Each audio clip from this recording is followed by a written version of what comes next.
بسم اللہ الرحمن الرحیم الحمد للہ رب العالمین وبہ نستعین وصلی اللہ وسلم علی سید الانبیاء والمرسلین وعلی آلہ واصحابہ اجمعین ومن تبعہم باحسان الی یوم الدین، اما بعد۔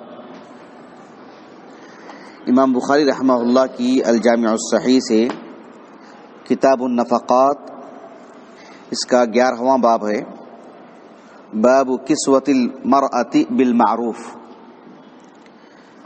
باب کسوۃ المرأۃ بالمعروف یعنی عورت کو، بیوی کو دستور کے مطابق کپڑا پہنانا چاہیے۔ یہاں امام بخاری رحمہ اللہ کو مقصود یہ ہے اور اس بات کی طرف توجہ دلانا چاہتے ہیں کتاب النفقات میں کہ جس طرح سے ایک شوہر کے واجبات میں سے ہے کہ وہ اس کی بیوی کے لیے نفقات، اخراجات برداشت کرے، اس کی کھانے پینے کا بندوبست کرے، اس کے اخراجات میں یہ بھی بات آتی ہے کہ اس کے لیے معروف طریقے سے کپڑا بھی پہنائے۔ مقصود یہ ہے کہ ایک شخص کو جن پر کھانے پینے کے اخراجات لازم آتے ہیں، یہ بھی لازم آتا ہے کہ وہ ان لوگوں کے لیے کپڑا بھی پہنائے۔ جیسے ایک شخص ہے، اس کی بیوی کو کھانا کھلانا ہے، بچوں کو کھانا کھلانا ہے، تو جن کے لیے وہ اخراجات برداشت کرتا ہے ان اخراجات میں صرف کھانا پینا ہی نہیں، کپڑے بھی آتے ہیں دستور کے مطابق، معروف طریقے سے، جو رائج ہے، جو اس کی طاقت ہے۔ بات واضح ہے الحمدللہ۔ یہی مقصود ہے اس باب میں۔ اس باب کے تحت امام بخاری رحمہ اللہ نے ایک حدیث لے کر آئے ہیں۔ امام بخاری رحمہ اللہ فرماتے ہیں، حدثنا حجاج بن منہال قال حدثنا شعبہ قال اخبرنی عبد الملک بن میسرہ قال سمعت زید بن وہب عن علی رضی اللہ عنہ قال آتى الی النبی صلی اللہ علیہ وسلم حلۃ سیراء فلبستها فرأيت الغضب في وجهه فشققتها بين نسائي۔ یہ جو حدیث ہے، پہلے اس حدیث کی سند سے متعلق پڑھ لیتے ہیں انشاءاللہ، پھر اس کے بعد فقہ الباب پڑھیں گے۔ امام بخاری رحمہ اللہ نے اس حدیث کو اپنی الجامع الصحیح میں 3 جگہ پر لائے ہیں۔ ایک کتاب الہبہ میں کیا باب قائم کیے ہیں، کیا مسئلہ وہاں پر بتائے ہیں، وہ آگے بتاؤں گا انشاءاللہ فقہ الحدیث میں۔ لیکن وہاں پر امام بخاری رحمہ اللہ نے اس حدیث کو ہو بہو اسی سند سے لائے ہیں کتاب الہبہ میں، کتاب الہبہ وفضلها۔ کتاب اللباس، اس میں بھی امام بخاری رحمہ اللہ اس حدیث کو لائے ہیں، لیکن وہاں امام بخاری رحمہ اللہ نے 2 طریق سے لائے ہیں اس حدیث کو۔ ایک طریق ہے سلیمان ابن حرب، وہ شعبہ سے، اور آگے یہی سند عبد الملک ابن میسرہ، زید ابن وہب اور علی رضی اللہ عنہ۔ ایک دوسری طریق ہے کتاب اللباسی میں، ایک ہی حدیث 2 طریق سے لائے ہیں۔ ایک سلیمان ابن حرب عن شعبہ، پھر آگے وہی سند۔ ایک دوسری سند ہے محمد بن بشار اور ان کے استاد محمد بن جعفر غندر جو ہیں، اور پھر آگے وہی سند۔ یہاں جو امام بخاری رحمہ اللہ جس سند سے لائے ہیں اور کتاب الہبہ میں، حجاج بن المنہال ابو محمد کنیت ہے آپ کی، بصری ہیں، علماء بصرہ میں سے ہیں۔ ان کے ایک بھائی ہیں محمد بن المنہال، وہ بھی ثقہ راوی ہیں لیکن کتب 6 کی روات میں سے نہیں ہیں۔ حافظ بن حجر رحمہ اللہ نے تقریب التہذیب میں ان کے بھائی محمد ابن المنہال کا نام ذکر کر کے تمییز ایسے لکھا ہے۔ تمییز کا مطلب کیا ہے؟ یعنی نام میں تمییز کرنے کے لیے کہ اسی نام کے ایک راوی کتب 6 میں سے ہیں، یہ راوی کتب 6 کے نہیں ہے، تمییز کرنے کے لیے تو تمییز کا رمز لکھتے ہیں۔ تو ان کے نام یہ ثقہ راوی ہیں لیکن کتب 6 کی روات میں سے نہیں ہے۔ کون؟ ان کے بھائی محمد ابن المنہال۔ یہ جو حجاج بن المنہال ہیں 216 ہجری سن وفات ہے ان کا. 9واں طبقہ ہے حافظ ابن حجر کے پاس، اخرجہ الجماعہ، کتب ستہ کی سبھی کتابوں میں آپ کی مرویات ہیں، یعنی کتب ستہ میں آپ کی مرویات ہیں۔ حافظ ابن حجر رحمہ اللہ نے انہیں ثقۃ فاضل کہا ہے، ثقۃ فاضل۔ امام احمد بن حنبل رحمہ اللہ نے کہا ثقۃ ما ارى به بأسا۔ حافظ ابن حجر رحمہ اللہ نے جو ثقۃ فاضل کہا ہے، یہ دراصل ابو حاتم الرازی رحمہ اللہ ہی کا ہو بہو قول ہے، ثقۃ فاضل۔ ابو حاتم الرازی نے ثقۃ فاضل کہا ان کو۔ احمد بن عبداللہ العجلی، ابو عبد الرحمن النسائی اور محمد بن سعد الطبقات الکبریٰ میں، حافظ ابن حبان الثقات میں ان کو ذکر کر کے ان سبھی اہل علم نے ان کو ثقہ کہا ہے۔ یعنی حافظ ابن حجر رحمہ اللہ نے جو لکھتے ہیں نا ثقۃ یا ثقۃ فاضل، یہ بہت ہی وجیز کلام ہے، ایک کلمے میں، دو کلمے میں۔ اگر آپ جو ہے ان کے تعلق سے تفصیلی معلومات لینا چاہیں تو پھر آپ کو پیچھے معلوم ہوگا کہ کن کن اہل علم نے ان کو ثقہ کہا، تبھی جا کر کے ابن حجر وہ کہتے ہیں۔ ابن مندہ رحمہ اللہ نے کہا کان من خیار الناس، یہ اپنے وقت میں علماء بصرہ میں سے صاحب السنہ اور برملا اظہار کرتے تھے اپنی سنیت کا، اہل السنہ کا جو موقف ہے، جو منہج ہے۔ امام ابو داؤد رحمہ اللہ نے کہا اگر کسی بات میں، کسی روایت کو بیان کرنے میں ان میں اور ایک اور بصرہ کے عالم عفان ابن مسلم، نام آئے گا انشاءاللہ ان کا، عفان ابن مسلم اور حجاج ابن منہال میں اگر اختلاف ہو تو کہا کہ بات عفان کی ہوگی، عفان ابن مسلم کی، وحجاج افضل الرجلین،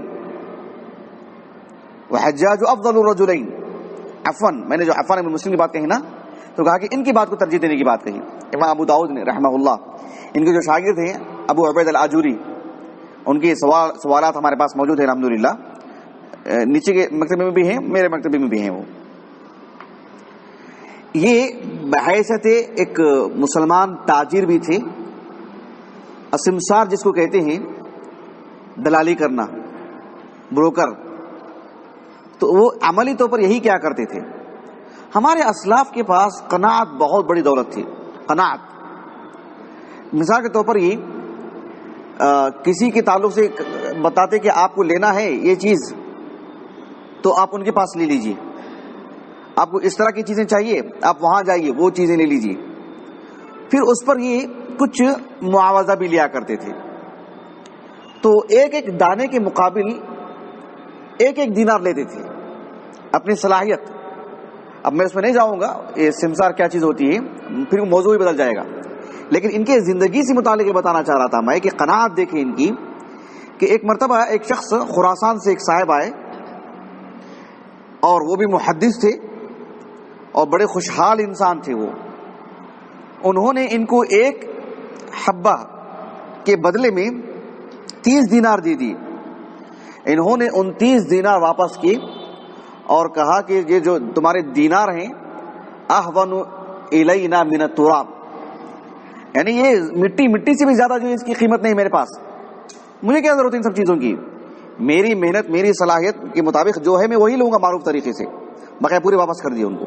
قناعت، یہ سب جو ہے ہمارے یہ علماء ہیں جو حدیث پڑھتے تو مطلب عملی زندگی ہی میں ان کے حدیثیں سمجھ میں آتی۔ بہت عجیب چیز ان حضرات کے اندر دیکھنے کو ملتی ہے۔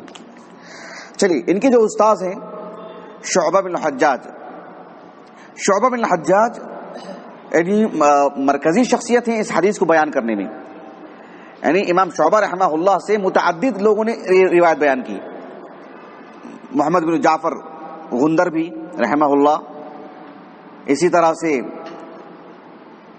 حجاج بن منہال، سلیمان بن حرب، دیگر اہل علم بھی ان سے بیان کی ہیں۔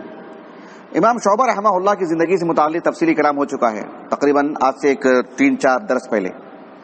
امام شعبہ رحمہ اللہ کے جو استاذ ہیں عبد الملک ابن میسرہ الہلالی، عبد الملک ابن میسرہ الہلالی ابو زید آپ کی کنیت تھی، ابو زید العامری الکوفی، علماء کوفہ میں سے ہیں، جبکہ اس حدیث کے جو پہلے راوی ہیں حجاج بن منہال اور امام شعبہ یہ علماء بصرہ میں سے ہیں، یہ عبد الملک ابن میسرہ یہ علماء کوفہ میں سے ہیں۔ چوتھا طبقہ ہے ان کا، چوتھے طبقے سے مراد اوساط تابعین کے بعد کا طبقہ اور صغار تابعین سے پہلے کا طبقہ، الطبقہ التی تلی الوسطی من التابعین، صغار تابعین سے پہلے اوساط تابعین کے بعد کا طبقہ۔ کتب ستہ میں آپ کی مرویات ہیں، اخرجہ الجماعہ۔ ان کا سن وفات کیا ہے؟ ان کے سن وفات سے متعلق مطلب بالضبط تحریر نہیں کیا گیا ہے، البتہ حافظ ابن حجر العسقلانی رحمہ اللہ نے تہذیب التہذیب میں ایک بات یہ لکھی ہے کہ امام بخاری رحمہ اللہ کی جو التاریخ الاوسط ہے، التاریخ الاوسط میں امام بخاری رحمہ اللہ نے 210 سے لے کر 220 کے درمیان جن علماء کا انتقال ہوا ہے اس فہرست میں آپ کا نام ذکر کی ہے۔ بات واضح آپ کو؟ تو گویا کہ 211 سے لے کر 220 ہجری کے درمیان کبھی انتقال ہوا آپ کا، بالضبط کس سن میں آپ کا انتقال ہوا ہے وہ جو ہے کہیں محرر نہیں ہے۔ حافظ ابن حجر رحمہ اللہ آپ کو آپ کے نام کے ساتھ جو لکھا ہے ثقہ، ثقۃ۔ محمد ابن سعد رحمہ اللہ طبقات الکبریٰ میں، احمد ابن عبداللہ العجلی معرفت الثقات میں، اور یحییٰ ابن معین، ابو حاتم الرازی، ابو عبد الرحمن النسائی، حافظ ابن حبان رحمہم اللہ اجمعین، ان سب اہل علم نے آپ کو ثقہ کہا ہے۔ عبد الملک ابن میسرہ ان کے جو استاذ ہیں زید ابن وہب الجہنی، زید ابن وہب الجہنی ابو سلیمان کنیت تھی آپ کی، آپ بھی علماء کوفہ میں سے ہیں۔ رسول اللہ صلی اللہ علیہ وسلم سے ملاقات کے لیے یہ نکل چکے تھے، پہلے ہی سے اسلام لا لیے تھے، رسول اللہ صلی اللہ علیہ وسلم سے ملاقات کے لیے نکل چکے تھے، راستے ہی میں خبر ملی کہ اللہ کے رسول کا انتقال ہو چکا ہے صلی اللہ علیہ وسلم، قیس ابن ابی حازم کی طرح۔ سب مخضرم ہیں، یہ کبار تابعین میں سے ہیں، مخضرم ہیں۔ 96 ہجری سن وفات ہے آپ کا، کافی بڑی عمر۔ اخرجہ الجماعہ۔ حافظ ابن حجر رحمہ اللہ نے ان کے بارے میں لکھا ثقۃ جلیل لم یصب من قال فی حدیثہ خلل۔ ایک عالم دین ہے، معرفت التاریخ، میں کتاب منگوایا ہوں، وہ انشاءاللہ اللہ کرے آ جائے، اللہ آسانی فرمائے، یعقوب الفسوی کی، یعقوب ابن سفیان الفسوی، معرفت التاریخ، نام سنا آپ نے؟ معرفت التاریخ، میں نے جو نسخہ دیکھا ہے وہ 2 جلدوں میں، معرفت التاریخ، چنئی میں دیکھا تھا وہ، تو اس میں انہوں نے ان سے متعلق لکھا کہ فی حدیثہ خلل۔ میں کتاب معرفت التاریخ اٹھا کر کے تو نہیں دیکھا، میرے پاس ہے ہی نہیں کتاب وہ، اور شاملہ میں بھی نہیں دیکھ سکا، لیکن ابن حجر نے لکھا ہے تہذیب و تہذیب میں، اثر کی طرف مراجعہ نہیں کر سکا میں، تو وہ ابن حجر رحمہ اللہ نے لکھا کہ لم یصب من قال فی حدیثہ خلل، رد کیا ابن حجر رحمہ اللہ نے۔ یحییٰ ابن معین، محمد ابن سعد طبقات الکبریٰ میں، احمد ابن عبداللہ العجلی، ابن حبان رحمہم اللہ اجمعین، ان سب نے ان کو ثقہ کہا ہے۔ حافظ ابن عبد البر رحمہ اللہ نے الاستیعاب میں لکھا ہے کہ اسلم فی حیات النبی صلی اللہ علیہ وسلم وہاجر الیہ فلم یدرکہ، یہ ان کے الفاظ ہیں۔ امام اعمش رحمہ اللہ نے آپ کے بارے میں بڑے اچھے کلمات لکھے ہیں کہ حدیث رسول کو بیان کرنے میں ان میں اتنا اتقان تھا، اور جس استاد سے جس لفظ سے انہوں نے سنا اتنا ضبط کرتے تھے۔ امام اعمش رحمہ اللہ نے کہا کہ اذا حدثك زید بن وہب عن احد فكأنك سمعته من الذي حدثك عنه، جب یہ کسی سے روایت سنائیں گے کسی کا نام لے کر اپنے اساتذہ میں سے، جیسے علی بن ابی طالب کا انہوں نے نام لیا اس حدیث کو سنانے میں، گویا کہ علی بن ابی طالب نے یہی اسلوب، یہی سیاق، یہی الفاظ استعمال فرمائے، گویا کہ آپ زید بن وہب سے نہیں علی بن ابی طالب سے سن رہے ہیں۔ یہ اتقان، یہ بہت اہم چیز ہوتی ہے، بہت اہم چیز ہوتی ہے۔ اسی لیے ابو حاتم الرازی رحمہ اللہ نے کہا، کہاں ہے ایک بات، کتاب العلل میں، کتاب الجرح و تعدیل میں، عفوا کتاب الجرح و تعدیل میں عبد الرحمن ابن ابی حاتم الرازی نے اپنے والد سے نقل کیا ہے کہ اگر یہ سند آپ کو مل جائے، مسدد عن یحییٰ بن سید القطان عن عبید اللہ بن عمر العمری، اور وہ نافع سے، اور وہ عبداللہ بن عمر سے، اور وہ رسول اللہ سے صلی اللہ علیہ وسلم، کہا کہ یہ دنانیر ہیں، کأنک سمعتہ من رسول اللہ صلی اللہ علیہ وسلم، اس سند سے حدیث آ جائے تو اتنا ضبط کے ساتھ، اتنے اتقان کے ساتھ آپ تک وہ کلمات آپ کو پہنچاتے ہیں کأنک سمعتہ من رسول اللہ صلی اللہ علیہ وسلم. بہت بڑی بات ہوتی ہے یہ ملکہ اپنے اندر پیدا کرنا اور اللہ تعالیٰ سے مانگنا. نہیں، جہاں سے اگر آپ نے نقل کیا ہے تو آپ کو یقین ہو جائے کہ آپ نے اصل کتاب سے گویا کہ نقل کر رہے ہیں. آپ نے اگر ان کی کتاب کھول کے نقل کی، انہوں نے کسی کتاب سے نقل کیا ہے اور آپ کو اتنا جو ہے مطلب آپ نے مراجعہ کر چکے ہیں، آپ کو اتنا یقین ہو چکا ہے، تو آپ گویا کہ اصل کتاب سے نقل کر رہے ہیں. اتنا ضبط الکتاب یا ضبط الصدر، یہ بہت بڑی بات ہوتی ہے. چلیے، ابن حجر رحمہ اللہ نے ایک اہم بات کہی ہے، وہ یہ ہے کہ یہ جو زید بن وہب الجوہنی ہیں جو علی بن ابی طالب رضی اللہ عنہ سے روایت کر رہے ہیں، کہا کہ ما لہ فی البخاری عن علی سوا ھذا الحدیث. زید بن وہب کا علی بن ابی طالب رضی اللہ عنہ سے جو یہاں روایت بیان کر رہے ہیں، پوری صحیح بخاری میں زید بن وہب کا عن علی ایک ہی جگہ ہے، یہ ایک حدیث ہے بس. یہ ایک ہی جگہ، مطلب یہ ایک حدیث ہے، حالانکہ یہی حدیث وہاں پر بھی ہے کتاب اللباس میں، کتاب الہبا میں، لیکن بس یہی ایک مقام ہے جن سے ان کی روایت ملتی ہے. چلیے، حدیث سے متعلق جو مسئلہ ہے وہ پڑھتے ہیں انشاءاللہ.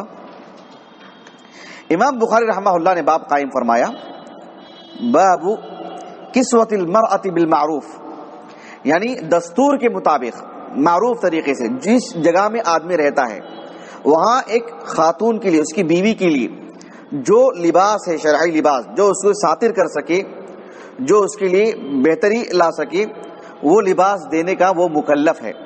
صرف نفقہ نہیں، نفقہ کے ساتھ اس کا لباس بھی، اس کا لباس بھی اللہ سبحانہ و تعالیٰ نے اسی کے ذمہ رکھا ہے. یہاں ایک بات ہے جو بہت ہی اہم ہے، وہ یہ ہے کہ باب کسوۃ المرأۃ بالمعروف. امام بخاری رحمہ اللہ اس باب کے تحت دو حدیث لے کر کے آئے ہیں. اس حدیث کو امام بخاری رحمہ اللہ نے بطور دلیل کے لائے ہیں، لیکن کسوۃ المرأۃ بالمعروف یہ دراصل ایک حدیث سے مستنبط جملہ ہے جو حدیث صحیح مسلم میں ہے. حدیث صحیح مسلم میں ہے لیکن امام بخاری کی شرط پر نہیں تھی، تو اس حدیث کی طرف اشارہ کر کے اس حدیث کا ایک قطعے کو بطور باب کے قائم کر دی. حدیث صحیح ہے، امام بخاری کی شرط پر نہیں ہے، آپ کے معیار پر نہیں ہے. بات واضح ہے؟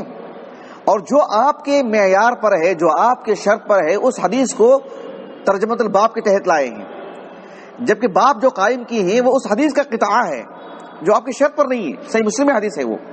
اچھی طرح بات واضح ہو گئی. جابر بن عبداللہ رضی اللہ عنہما وہ جو حدیث بیان کرتے، معلوم ہے نا آپ کو جابر بن عبداللہ رضی اللہ عنہما کہ جو حدیث آپ صلی اللہ علیہ وسلم کے حج سے متعلق ہے وہ سب سے مفصل ہے اور سب سے عمدہ ہے، بلکہ حافظ ذہبی اور حافظ ابن کثیر کے بقول وہ ایک مستقل رسالہ ہے. اس حدیث کو رکھ کر کے 100 سے زائد مسائل مستنبط کیے گئے ہیں، مستقل ایک رسالے کی حیثیت ہے. شیخ البانی رحمہ اللہ نے اسی حدیث کو رکھ کر کے رسول اللہ صلی اللہ علیہ وسلم کے پورے حج کا طریقہ بیان کیا، یعنی صفت حجت النبی صلی اللہ علیہ وسلم کما رواہ جابر، کما رواہ جابر کتاب کا نام ہی شیخ البانی نے جو کتاب لکھی ہے. اور حافظ ابن کثیر رحمہ اللہ نے تو یہاں تک لکھا کہ وہ مستقل ایک رسالہ ہے، اور علم المناسک میں وہ اصل کی حیثیت رکھتا ہے رسالہ. وہ امام ذہبی رحمہ اللہ نے اسے مستقل ایک رسالہ قرار دیا اس کو. تو اس حدیث میں کیا ہے کہ عرفات، یوم عرفہ یعنی 9 ذی الحجہ، 9 ذی الحجہ کو عرفات کے میدان میں آپ صلی اللہ علیہ وسلم نے جو خطبہ ارشاد فرمایا، اس خطبے میں کئی باتیں آپ نے بیان فرمائی. اس میں سے ایک بات اللہ کے رسول نے یہ بھی کہا صلی اللہ علیہ وسلم، یہ حدیث صحیح مسلم میں کتاب الحج، اور امام نووی نے باب قائم کیا ہے باب حجت النبی صلی اللہ علیہ وسلم. حدیث نمبر ہے 1218. اس میں آپ علیہ السلام کا جو خطبہ مذکور ہے عرفات کے میدان میں یوم عرفہ میں کہ فاتقوا اللہ فی النساء فاتقوا اللہ فی النساء فإنکم اخذتموہن بامان اللہ واستحللتم فروجہن بکلمۃ اللہ وَلَكُمْ عَلَيْهِنَّ أَلَّا يُوطِئْنَ فُرُوشَكُمْ أَحَدًا تَكْرَهُونَهُ فَإِنْ فَعَلْنَ ذَلِكَ فَاضْرِبُوهُنَّ ضَرْبًا غَيْرَ مُبَرِّحٍ وَلَهُنَّ عَلَيْكُمْ رِزْقُهُنَّ وَكِسْوَتُهُنَّ بِالْمَعْرُوفِ وَلَهُنَّ عَلَيْكُمْ رِزْقُهُنَّ وَكِسْوَتُهُنَّ بِالْمَعْرُوفِ، یعنی ان خواتین پر، اپنی اپنی بیویوں پر علیکم رزقہن، ان کا کھانا پینا بھی اعلیٰ وجوب پر دلالت کرتا ہے. یہ علیکم یجب علیکم کے معنی میں، یلزم علیکم، تم پر واجب ہے کہ ان کی روزی روٹی، ان کا نفقہ، وکسوتہن، ان کا لباس، معروف طریقے سے، جو آپ کی طاقت ہے، جہاں آپ رہتے ہیں وہاں کا جو لباس ہے شرعی دائرے میں، وہ لباس ان کو پہنانا یہ اس کے واجبات میں سے ہے. یہی حدیث ہے جسے امام مسلم رحمہ اللہ نے اپنے الجامع الصحیح میں لے کر آئے ہیں. اچھا، سوال یہ ہے کہ وہ حدیث امام مسلم نے اپنی صحیح میں لائے ہیں، امام بخاری رحمہ اللہ اس حدیث کو اس باب کے تحت نہیں لائے ہیں. کیوں؟ کیونکہ وہ امام بخاری کی شرط پر نہیں ہے. ایسا کیا معاملہ ہے اس میں جو امام بخاری کی شرط پر نہیں ہے؟ امام مسلم رحمہ اللہ نے جس سند سے اس حدیث کو لائے ہیں، امام مسلم رحمہ اللہ دو طریق سے لائے ہیں. دو طریق سے مطلب اپنے دو اساتذہ سے، ایک ابو بکر ابن ابی شیبہ، ایک اسحاق ابن ابراہیم راہوی، اسحاق ابن ابراہیم راہوی، ان دونوں سے حدیث لے کر کے آئے ہیں اور دونوں صحیح شیخین کے رجال میں سے ہیں. یہ دونوں جس استاد سے روایت کرتے ہیں اپنے، ان کا نام ہے حاتم ابن اسماعیل، ثقہ راوی ہیں، صحیح مسلم کی روایت میں سے ہیں، صحیح مسلم کے نہیں بلکہ شیخین کے رجال میں سے ہیں. لیکن وہ اپنے جس استاد سے روایت کرتے ہیں وہ ہیں جعفر ابن محمد. کون ہیں؟ جعفر الصادق. وہ صحیح مسلم کے رجال میں سے ہیں، بس صحیح بخاری کے رجال میں سے نہیں ہیں. امام بخاری رحمہ اللہ نے الادب المفرد میں ان کی روایت لائے ہیں، اپنے الجامع الصحیح میں نہیں. امام جعفر صادق رحمہ اللہ 148 ہجری سنہ وفات ہے ان کا، 6ویں طبقے کے ہیں، الذین عاصروا صغار التابعین. امام جعفر صادق اپنے والد سے، کون ہے وہ؟ محمد الباقر، محمد ابن علی ابن حسین رضی اللہ عنہ کے پوتے ہیں محمد، وہ شیخین کے رجال میں سے ہیں، اور وہ جابر رضی اللہ عنہ سے روایت کرتے ہیں. وہ 4تھے طبقے کے ہیں محمد جو ان کے والد ہیں، لیکن یہ صرف صحیح مسلم کی روایت میں سے ہیں. سنن اربعہ میں بھی ان کی روایات ہیں، میں شیخین کی بات کر رہا ہوں. تو یہ بتانا چاہ رہا ہوں کہ کس بنیاد پر نہیں لائے امام بخاری. جب کہتے ہیں کہ وہ امام بخاری کی شرط پر نہیں ہے تو اس میں سے کون سا راوی ہے، یہ بتانے کے لیے، یہ تعین کرنے کے لیے میں آپ کو بتا رہا ہوں. تو محمد ابن جعفر صادق جو ہیں وہ صرف صحیح مسلم کی روایت میں سے ہیں. امام بخاری رحمہ اللہ نے الادب المفرد میں ان کو لائے ہیں. وہ ثقہ راوی ہیں، فقیہ ہیں. ثقہ مطلب یہ کہ صدوق راوی، درجہ بالضبط ان کا جو درجہ ہے وہ کیا ہے؟ صدوق. حدیث کے باب میں ان کا کیا درجہ ہے؟ صدوق. بہت بڑے عالم دین ہیں، صدوق ان کا درجہ ہے. تو امام بخاری رحمہ اللہ نے ان سے کوئی روایت نہیں لے کر آئے ہیں. یہی بات ہے. اسی لیے امام بخاری رحمہ اللہ نے اپنی شرط پر جو حدیث تھی اس کو لے کر کے آئے ہیں، لیکن باب کا جو قطعہ ہے ترجمۃ الباب وہ اس حدیث سے لے کر کے آئے ہیں جو صحیح مسلم میں موجود ہے. اچھی طرح بات واضح ہو گئی؟ جی چلیے. امام بخاری رحمہ اللہ نے باب جو قائم کیا ہے کہ باب کسوۃ المرأۃ بالمعروف، کہ عورت کو، بیوی کو دستور کے مطابق کپڑا پہنانا چاہیے، لباس پہنانا چاہیے. اس باب میں اور جو نیچے حدیث ہے اس حدیث میں مطابقت کیا ہے، تعلق کیا ہے، پہلے حدیث پڑھ لیجیے آپ، پھر آپ کو وہ بات معلوم ہوگی انشاءاللہ. علی بن ابی طالب رضی اللہ عنہ کہتے ہیں آتا الی النبی صلی اللہ علیہ وسلم، رسول اللہ صلی اللہ علیہ وسلم میرے پاس حلت سیراء، ایک ریشمی لباس. سیراء کہتے ہیں ریشمی لباس کو، لیکن سیرا میں صرف ریشمی لباس نہیں آتا، دھاری دار ریشمی لباس. میں حلتن کے معنی سیرا کے معنی بتاؤں گا آگے انشاءاللہ، اس وقت بتاؤں گا شرح الغریب میں۔ ایک ریشمی دھاری دار لباس لے کر کے آئے، 2 چادریں لے کر آئے اللہ کے رسول صلی اللہ علیہ وسلم۔ فلبستھا، میں نے اسے پہن لیا۔ جب پہن کر کے جب اللہ کے رسول کے پاس ایک مرتبہ میرا سامنا ہوا، فرأیت الغضب فی وجہی، آپ صلی اللہ علیہ وسلم کے چہرے پر میں نے کراہت محسوس کی، آپ نے ایک اچھی نظر سے نہیں دیکھا مجھے۔ فشققتها بین نسائی، اسے میں نے پھاڑ کر کے، شققتها اس کو پھاڑ کر ٹکڑے کر کے، بین نسائی اپنی عورتوں میں اسے میں نے بانٹ دیا۔ حدیث کا مفہوم باتیں بتاؤں گا انشاءاللہ، لیکن سب سے پہلی بات ترجمۃ الباب سے اس حدیث سے تعلق کیا ہے؟ اس کا تعلق یہ ہے کہ جیسے کہ یہ جو دیکھ رہے ہیں آپ المتواری علی تراجم ابواب البخاری، انشاءاللہ اس سے متعلق میں بتاؤں گا آپ کو جب یہ ختم ہونے کے بعد جو ہمارا مرور ہے۔ یہ ناصر الدین احمد ابن محمد ابن المنیر کے نام سے معروف ہیں، 2 سگے بھائی ہیں، ایک محمد ابن احمد ابن محمد، ایک ناصر ابن محمد، علی ابن محمد عفواً، ایک علی ابن محمد، ایک احمد ابن محمد، علماء مصر کے ہیں، مصری علماء میں سے ہیں۔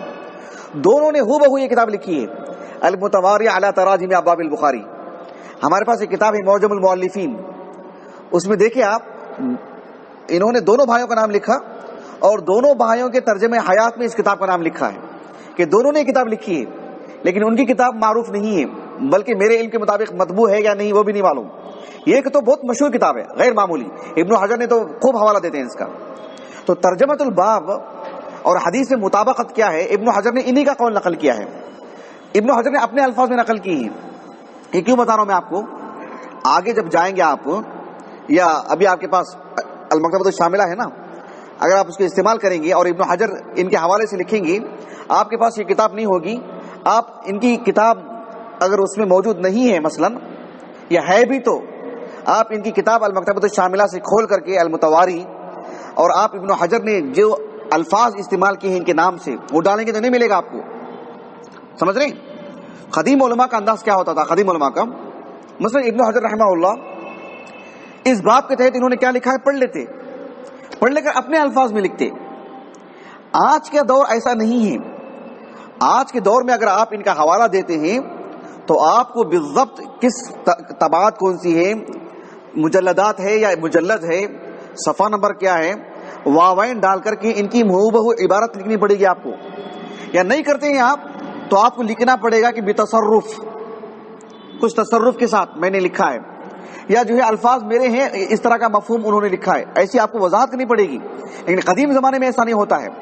ابن حجر ابن بطال کا خوب حوالہ دیتے ہیں، اگر آپ ابن بطال کی کتاب دیکھیں گے تو پوری صفحہ دیکھیں گے وہ الفاظ ملیں گے نہیں آپ کو، شامل ہے تو آپ کو وہ اخذ نہیں کرے گا، لے گا ہی نہیں، وہ آپ کو لگے گا کہ ابن حجر کہاں سے نقل کیے ہیں۔ تو اس لیے بتا رہا ہوں میں آپ کو کہ قدیم علماء کا انداز ہی یہ تھا کہ وہ کتابیں پڑھ لیا کرتے تھے۔ مثلا کسی نے ابن تیمیہ کو پڑھ لیا ہے تو قدیم علماء ایسے ہی کرتے تھے کہ قال ابن تیمیہ، اور لکھتے تھے ایسے، گویا کہ اگر آپ ڈھونڈنا چاہیں تو وہ الفاظ نہیں ملیں گے آپ کو، الفاظ ان کے ہیں، معنی ان کا ہے، اس کا خیال کرنا پڑے گا آپ کو۔ تو یہ جو ابن حجر رحمہ اللہ نے، آپ بعد میں آپ موازنہ کر لے سکتے ہیں کہ ابن حجر رحمہ اللہ نے لکھا کہ ترجمۃ الباب اور حدیث میں مطابقت کیا ہے، دیکھیں ان کے الفاظ، کتاب النفقات دیکھ رہے ہیں، یہ جو دیکھ رہے ہیں المتواری میں، کتاب النفقات میں پہلا باب ہی یہی لیا انہوں نے، اس سے پہلے کے باب کو انہوں نے چھوا ہی نہیں، ہر باب سے متعلق گفتگو نہیں کرتے، جہاں ضرورت ہو، کوئی خاص مسئلہ ہو، کہیں خاص پیچیدگی ہو تو انہی ابواب کو لیتے ہیں، ہر باب سے متعلق، پوری صحیح بخاری سے متعلق کہاں سے اتنے باب ہوں گے، اتنی کتاب ہے یہ۔ تو انہوں نے لکھا ہے کہ قلت، ابن المنیر نے، قلت رضی اللہ عنہ، ہمارے پرانے علماء کی کتابیں اٹھائیں گے، اکرمک اللہ، ارشدک اللہ، امام مسلم رحمہ اللہ نے مقدمۃ المسلم، صحیح مسلم کا جو مقدمہ ہے، آغاز ہی کیا ہے کہ مجھ سے آپ نے پوچھا نا کہ میں اس تعلق سے کچھ لکھوں، اکرمک اللہ، ارشدک اللہ، ایسی دعائیں دیتے رہتے ہیں، بہت ضروری ہے سب۔ دیکھیں، قلت رضی اللہ عنہ، موضع المطابقہ، ترجمۃ الباب اور حدیث میں مطابقت کیا ہے، تشقیقہ للحلۃ بین نسائہ، علی بن ابی طالب رضی اللہ عنہ کا ان خواتین کے درمیان اس کو پھاڑ کر کے تقسیم کر دینا، وهذا من الاقتصاد بالمعروف بحسب الحال لا بالاسراف والتغالی لان الذي ناب ای ان کے حصے میں آنا، لان الذي ناب فاطمة علیہ السلام من هذه الحلة خرقہ رضیت بها قبلتها، یعنی معروف طریقے سے آپ علی صلی السلام نے علی بن ابی طالب کو حکم دیا، آگے بتاؤں گا میں آپ کو، کہ اس کپڑے کو پھاڑ کر کے خواتین میں تقسیم کر دو. تو فاطمہ رضی اللہ عنہا کے حصے میں جو کپڑا آیا وہ اس پہ قناعت اختیار کی. ایسے نہیں کہ وہ تمہاری بیوی ہے پورا ان کو جا کے دے دو، نہیں. کسوۃ المرأۃ بالمعروف، معروف طریقے سے، یعنی جتنی آپ کی طاقت ہے، جتنی آپ کی حاجت ہے، یا جو آپ کر سکتے ہیں وہ کریں، اسی کے مکلف ہیں آپ لٹا دیں ایسا نہیں ہے، طاقت سے بڑھ کے کر دیں ایسے نہیں ہیں آپ جو ہے معروف طریقے سے جو دے سکتے ہیں آپ وہ دیں ان کو. اس حدیث سے یہی بتانا تھا امام بخاری رحمہ اللہ. مطلب ہو گیا آپ کو، ورنہ وہ پورا بھی دے سکتے تھے نا. آپ علی بن ابی طالب رضی اللہ عنہ نے جو لباس پہنا تھا، اللہ کے رسول نے کراہت کی، ریشمی لباس مردوں کے لیے حرام ہے، تو آپ پورا کا پورا فاطمہ کو دے سکتے تھے نا. لیکن فاطمہ کو اس کا ایک حصہ دیا آپ نے رضی اللہ عنہا، اور فاطمہ رضی اللہ عنہا اس کو قبول کر لیا، وہ ایک حصہ ہی، اس میں کا ایک حصہ. کیوں؟ اس لیے کہ المعروف، وہ اسی کے مکلف ہے ایک شوہر، معروف طریقے سے اپنی بیوی کو پالنے کا، کھلانا ہو، پہنانا ہو، معروف طریقے سے. اور انہوں نے اسے قبول کر لیا، یہ اس بات کی دلیل ہے. ورنہ اللہ کے رسول متعین کر دیتے مقدار، اتنی ہی دینا ہے آپ کو. آپ کا متعین نہیں کرنا اس بات کی دلیل ہے کہ معروف طریقے سے مطلب جو آپ کر سکتے ہیں، جتنا آپ کر سکتے ہیں. اس حدیث سے یہی بات بتانا مقصود ہے. اچھی طرح بات واضح ہوگی آپ کو جی. رہا مسئلہ کسوۃ المرأۃ بالمعروف، کہ معروف طریقے سے ایک شوہر کا اپنی بیوی کو کپڑا پہنانا، اس سلسلے میں اہل علم کا اجماع ہے. ابن بطال رحمہ اللہ کہتے ہیں، ان کی جو شرح ہے، ابن بطال رحمہ اللہ کہتے ہیں اجمع العلماء ان للمرأة نفقتها وكسوتها بالمعروف واجبۃ علی الزوج، کہ ایک شوہر پر اس کی بیوی کا نفقہ، اخراجات، کھلانا پلانا اور لباس واجب ہے. یہ حکم کی بات کر رہا ہوں میں آپ کو، یعنی اصلاً کیا ہے، واجب ہے. لیکن اس وجوب کو وہ انجام دے گا کیسے؟ جتنی طاقت ہے، جتنی اس کی کمائی ہے، جتنا وہ پہنا سکتا ہے. کیونکہ ہر گھر کے لیے آسان نہیں ہے نا، ہر بیوی کو ہر عید میں نیا کپڑا سلانا ہے، ہر شادی میں نئے کپڑے پہنانے ہیں، ہر مناسبت سے نئے کپڑے پہنانے ہیں. نہیں، اللہ نے کسی کو اتنی گنجائش دی بھی ہے تو بھی احتیاط کرے، فضول خرچی نہ ہو، دیگر چیزوں میں خرچ کرے. لیکن وجوب کی حد تک اگر بات کرتے ہیں تو ایسی کوئی واجبات میں سے چیز نہیں ہے کہ وقتاً فوقتاً اس کے لیے ہر چھوٹی موٹی مناسبت سے نئے کپڑے ہی پہنے اور بیوی مطالبہ کرے. معروف طریقے سے جوڑ کر کے رکھی ہے شریعت نے اس بات کو. یہی بات ہے. اور جس علاقے میں رہتا ہے وہاں جو لباس وہاں رائج ہے اس لباس کو اپنی بیوی کے لیے وہ بنانا چاہیے. حدیث میں کچھ الفاظ ہیں، مثلاً علی بن ابی طالب رضی اللہ عنہ کا یہ کہنا کہ فشققتها بین نسائی، میں نے اپنی عورتوں کے درمیان پھاڑ کر کے اسے تقسیم کر دیا.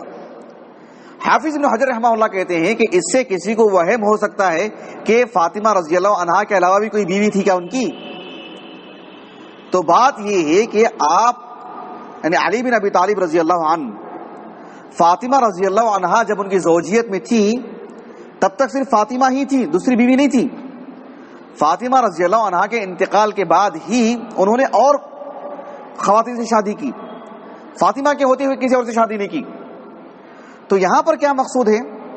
صحیح مسلم میں ایک حدیث ہے، صحیح مسلم کتاب اللباس، حدیث نمبر ہے 2071. اس میں صراحت ہے، ابو صالح الحنفی رحمہ اللہ کہتے ہیں کہ علی بن ابی طالب رضی اللہ عنہ نے کہا کہ ایک بادشاہ تھا جس کا نام تھا عقیدر. نام سنا آپ نے؟ عقیدر الدومہ، دومۃ الجندل، نام سنا آپ نے؟ دومۃ الجندل کہاں تھا؟ یہ سعودیہ کے شمال میں، یعنی ملک شام کا جنوب اور عراق کا ادھر جو مغربی جنوب ہے اس کے سرے پہ جا کے ملتا ہے. وہ تاریخی شہر ہے، بہت تاریخی شہر ہے دومۃ الجندل. وہاں کا جو بادشاہ تھا عقیدر نصرانی، اس نے رسول اللہ صلی اللہ علیہ وسلم سے معاہدہ کیا اور جزیہ دینے کے لیے تیار ہو گیا تھا. اور آپ علیہ السلام نے اس کے لیے قبول بھی کر لیا تھا. آپ علیہ السلام کے انتقال کے بعد اس نے مکر گیا تھا جزیہ دینے سے, لیکن خالد بن ولید رضی اللہ عنہ کا بہت خوف تھا اس کو. غزوہ موتہ میں دیکھ چکا تھا وہ ان کا کردار کیا ہے, اور دیکھا کہ جہاں بھی جاتے ہیں یہ مطلب سب کو پسپا کر کے آتے ہیں اور سب کی ہزیمت ہو جاتی ہے. تو ایک طرف سے مکر رہا تھا جزیہ دینے کے لیے, اور ایک طرف خالد بن ولید کا ڈر بھی تھا اس کو, اور وہاں سے نکل بھاگا جب معلوم ہوا کہ خالد بن ولید آ رہے ہیں رضی اللہ عنہ. تو عراق میں پکڑا گیا اور خالد بن ولید ہی نے مارا اس کو رضی اللہ عنہ. تو اس کے اسلام لانے میں اختلاف ہے, لیکن مؤکد بات یہی ہے جیسے کہ امام طحاوی نے کہا رحمہ اللہ کہ مات کافرا والعیاذ باللہ. تو عقیدر جو بادشاہ تھا, عقیدر دومۃ الجندل, عقیدر ابن عبد الملک نام تھا اس کا. دومۃ الجندل علاقے کا نام ہے, آپ دیکھ سکتے ہیں جغرافیہ اعتبار سے. تو اس بادشاہ نے آپ صلی اللہ علیہ وسلم کو کچھ ریشمی لباس دے کے بھیجے تھے. اس میں سے ایک حصہ اللہ کے رسول نے عمر بن خطاب کو دیا, اور وہ پہن لیے تھے نا. آپ صلی اللہ علیہ وسلم نے کہا کہ مت پہنو, تو آپ نے اپنے مشرک بھائی کو دے دیے تھے. آپ صلی اللہ علیہ وسلم نے جب اس کی حیثیت گھٹانے کی کوشش کی لوگوں کے دلوں سے کہ دنیا داری نہ آ جائے, صحابہ نے تعجب کیا نا. صحابہ نے جب تعجب کیا, آپ صلی اللہ علیہ وسلم کے پاس دے کے بھیجا تھا اس نے ریشمی لباس, اس نے کہا کہ لے کے جاؤ, یہاں کون پہنے گا اس کو مردوں میں سے. صحابہ نے تعجب کیا, تو آپ نے اسی وقت کہا تھا سعد بن معاذ کو جو مندیل ملی ہے جنت سے, اس سے کہیں زیادہ بہتر ہے. اسی مناسبت سے کہا تھا اللہ کے رسول نے صلی اللہ علیہ وسلم. تو یہ جو ریشمی لباس ہے اس میں سے حلتن کہتے ہی ہیں دو چادروں کو اوپر اور نیچے, اور حلتن کہتے ہی ہیں ایک ہی کپڑے کی چادر ہوں نیچے بھی اوپر بھی ایک ساتھ. جیسے ہمارے پاس آج کا جو ہوتا نا جبہ اور پائجامہ ایک لباس سے, گویا کی طرح کا لباس ہوتا ہے وہ, تو اس طرح کے دو چادروں کو ہی حلتن کہا جاتا ہے. اور حلتن عادتاً نئے لباس ہی کو کہتے ہیں. بات واضح ہے آپ کو. سیرا یا سیرا فعلاء خلیل الفراہیدی رحمہ اللہ کہتے ہیں کہ عربی زبان میں فعلاء کے وزن پر یہ ایک ہی اسم آتا ہے, سیراء. ابن حجر نے مزید دو بھی لکھے ہیں, مزید دو کچھ اسم لکھے ہیں, عنباء وغیرہ.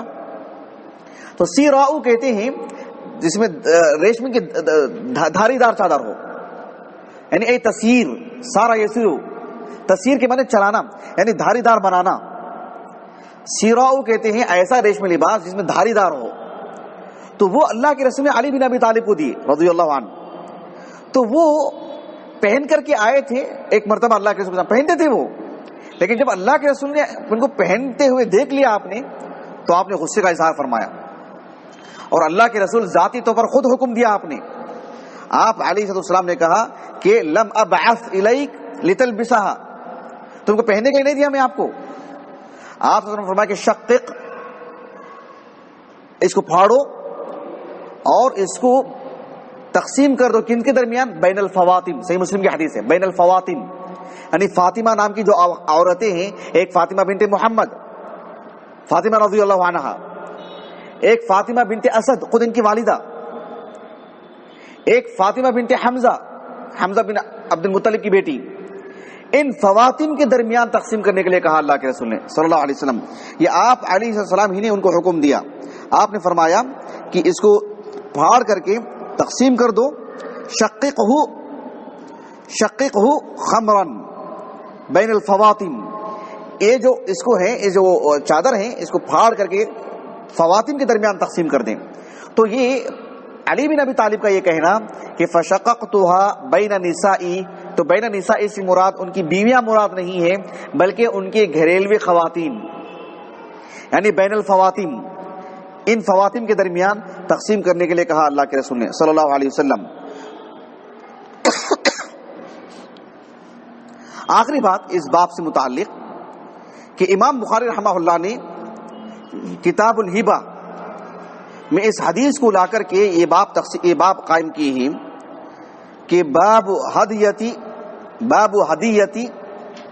ما یکرہ لبسها, یعنی اس چیز کو ہدیے کے طور پر کسی کو دینا جس کا پہننا مکروہ ہے, حرام ہے. مردوں کے لیے تو حرام ہے, مردوں کے لیے کیا ہے؟ حرام ہے. یعنی ایک ایسا لباس, ریشمی لباس یا زیور سونے کا کوئی شخص لا کے تحفے میں دیتا ہے یہ آپ کے لیے، سونے کی انگوٹھی لا کے دیتا ہے یہ آپ کے لیے، تو ایسی صورت میں اسے منع نہ کیا جائے، نہیں نہیں میرے لیے حرام ہے نہیں پہنوں گا، قبول کر لے سکتے ہیں، قبول کر کے اپنے خواتین کو دے دے، یہ مقصود ہے اس باب کے تحت۔ ہو سکتا ہے ایک مرد کے لیے حرام ہو، یا ہو سکتا ہے کسی خاتون کو ریشمی لباس آ جائے، خاتون کے لیے کوئی زیور دے دے، اس کو پسند نہیں ہے، وہ چاہتی ہے کہ مجھے اتنی دنیا داری نہیں چاہیے، دیکھو وہ قبول کر لے اور وہ دے دے کسی اور کو۔ یعنی کراہت کس معنی میں ایک خاتون کے لیے بھی کہ اس کے اندر زیادہ دنیا داری نہ آ جائے، اس نقطۂ نظر بات اچھی طرح سمجھ میں آ گیا آپ کو۔ مالی ولی دنیا جو کہا نا اللہ کے رسول نے، میرے لیے دنیا کیا ہے، مجھے کیا دنیا، کراہت ہے حرام ہے کیا، نہیں، مکروہ، بس ناپسندیدگی، کہیں ایسا نہ ہو کہ اس میں گم ہو جائے ہم، یہ چیز غالب آ جائے، اس کا شوق غالب رہے، اس کی طرف رغبت رہے، اس کی وجہ سے دل میں یہ بات آئے کہ میرے پاس یہ ہے، میرے پاس سونے کے زیورات ہیں، میرے پاس اتنی عمدہ چیزیں ہیں، اس طرح کا غرور نہ آئے، اس طرح کی چیزیں نہ آئیں۔ یہ ایک فرق کی بات ہے اور اہل اسلام کے لیے عمومی طور پر یہ آنا چاہیے، خاص کر اصحاب علم کے اندر۔ تو یہاں یہ مقصود ہے ایک بات۔ دوسری بات، امام بخاری رحمہ اللہ نے کتاب اللباس میں اس حدیث کو لا کر کے باب الحریر للنساء، خواتین کے لیے ریشمی لباس کے جواز بتانے کے لیے لائے ہیں، جواز بتانے کے لیے۔ ریشمی لباس کو چھونا تو منع نہیں ہے نا، چھونا تو منع نہیں ہے، سونے کو چھونا منع ہے، چھونا تو منع نہیں ہے، ایک مرد بیچتا ہے اس کو، امام بخاری نے وہ بھی باب قائم کیا ہے کہ جو چیزیں آپ پہن نہیں سکتے حرام ہے، اسے چھونے میں تو کوئی مسئلہ نہیں ہے، چھونا تو کوئی حرج نہیں ہے۔ اس باب کے تحت یا اس حدیث سے متعلق آخری بات، حافظ ابن حجر رحمہ اللہ نے اصول فقہ کا ایک قاعدہ بتائے ہیں، وہ یہ ہے، آپ نے یہ پڑھا ہے تفصیل میں اور اصول الفقہ میں شیخ عبد الوہاب کی، کہ جواز تأخیر البیان عن وقت الخطاب، جواز تأخیر البیان عن وقت الخطاب، مقصود کیا ہے، یعنی شرعی اعتبار سے جواز تأخیر البیان عن وقت الحاجہ یا عن وقت الخطاب، شرعی ایک حکم ہے، ایک شریعت کا حکم ہے، اس کا جب نفاذ کا وقت آتا ہے تو اسی وقت بتایا جائے گا، وہ تاخیر ہو سکتی ہے اس میں۔ مثال کے طور پر میں بتاتا ہوں، مثالیں دیتا ہوں آپ کو۔ اللہ سبحانہ و تعالیٰ نے فرمایا کہ اقیموا الصلاۃ، لیکن جب نماز کا وقت آتا ہے اس وقت تک اس کو موقوف رکھنا اور اس وقت بتلانا شرعاً یہ واقع ہے۔ اللہ کے رسول نے حج کا حکم دیا، لیکن جب حج کا معاملہ آ جائے تو اس وقت وہ بتانا ضروری ہے، لیکن اس سے پہلے بتانے سے متعلق مطلب یہ جائز ہے کہ جو اس وقت اس سے پہلے نہ بتایا جائے کوئی حرج نہیں ہے۔ آپ علیہ الصلوۃ والسلام نے علی بن ابی طالب کو تو لباس دے دیا، اس وقت نہیں کہا آپ نے کہ آپ نہیں پہننا چاہیے، اور وہ پہنتے رہے۔ کچھ مہینوں کے بعد جب اس لباس کو پہنتے ہوئے رسول اللہ کا سامنا ہو گیا، تب آپ نے ان سے کہا کہ جو ہے یہ آپ کے لیے پہننا جائز نہیں ہے، غصے کا اظہار فرمایا آپ نے۔ تأخیر البیان عن وقت الخطاب، یعنی اسی وقت نہیں کہا آپ نے جب اس عمل کو دیکھا تو تب کہا آپ نے۔ بات واضح ہو گیا آپ کو؟ یعنی شرعاً یہ ایسے حاصل ہے۔ آج بھی ایک شخص مسلمان ہوتا ہے یا مسلمان بھی ہو، ٹخنوں سے نیچے پہنتے رہا ہے، وہ جب آپ دیکھتے ہیں تو آپ اس کو روک دیں، اس کے اندر ایمان ہے، اوپر کر لیتا ہے تو پچھلا اس کے لیے کوئی مواخذہ نہیں اس کے لیے۔